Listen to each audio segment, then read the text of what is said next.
Hello viewers, আসসালামু আলাইকুম। তো কেমন আছেন সবাই? অনেক দিন পরে আমাদের খেতে আসলাম আর কি।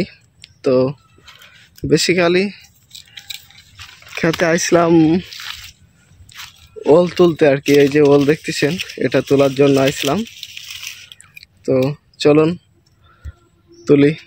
আমার সাথে আমার এক ফ্রেন্ড আছে, ও তুলবে, আমি দেখাবো আপনাদের। তো যাই হোক, আমরা ওল তুলতে আসি, কিন্তু আসলে ওল তোলার জন্য যেটা লাগে আর কি, শাপল, সেটা নিয়ে আসিনি। তো আমরা এটা দিয়ে বানিয়ে নিয়েছি শাপল। এটা দিয়ে তোলা যাবে এইভাবে মাটির সরায়ে, এইভাবে মাটির সরায়ে তোলা যাবে। এই যে ও ক্যাসি দিয়ে তুলতেছে।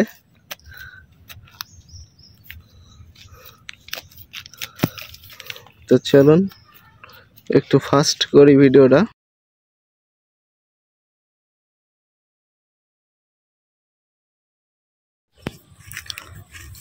তো এটা আসলে আমাদের ক্ষেত।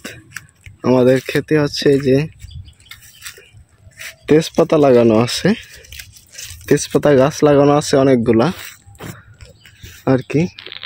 সেই তেজপাতা গাছের ভিতরেই এইখানে ওল লাগানো আছে। একটা আছে, এখানে একটা, এখানে একটা, আর এত তুলতেই আছে ওল। এখনো প্রায় এই তো একটু একটু দেখা যাচ্ছে, প্রায় তুলে ফেলছে।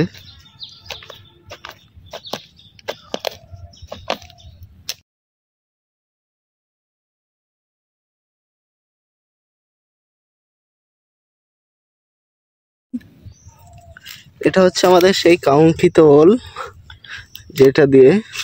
যেটা তোলার জন্য এত সংগ্রাম। এই যে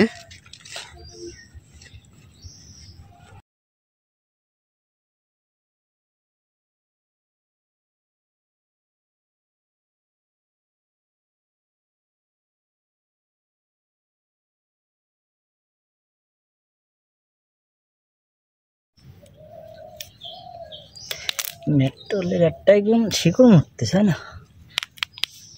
ওই কাশি দি কাঠ।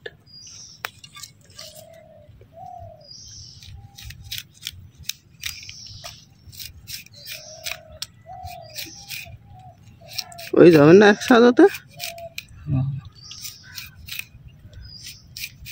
কতগুলো লাগে তা তুই জানিস? কয়েক কেজি মতন লাগে। 2 কেজি হবে? 2.5 কেজির উপরে আছে। 2.5 কেজির উপরে? তাহলে ওই যাবেন। 2.5 কেজি ওল সব একবারে খাই ফেলা যায়? এ দেখ আরো বাল্টু, তাই না? হ্যাঁ, দেখ পিছন নিচের দিক থেকে কেবল দেখ সাদা হইতিল, বাড়বে গাছের টাটকা গাছ না। হ্যাঁ, মাথার বাড়ি করে টান না মারলে ওলটা সেরকম দেখা যেত না। তবে তো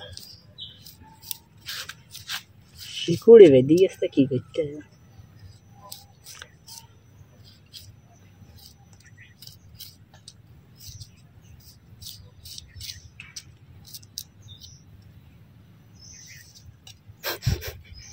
মেট্রোল তো একটুখানি কিলালিক করে সাদা পক্কা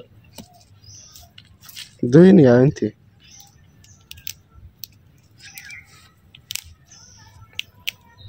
আর বেশি কেয়ারি করতে তখন আন্দাজ না। এইখানে ও শিকড় ছাড়ানোর পর এখন ওল পরিষ্কার করতেছে আর কি, ধুয়ে। সো আজকের ভিডিও এই পর্যন্তই। সবাই ভালো থাকবেন। আল্লাহ হাফেজ, বাই বাই।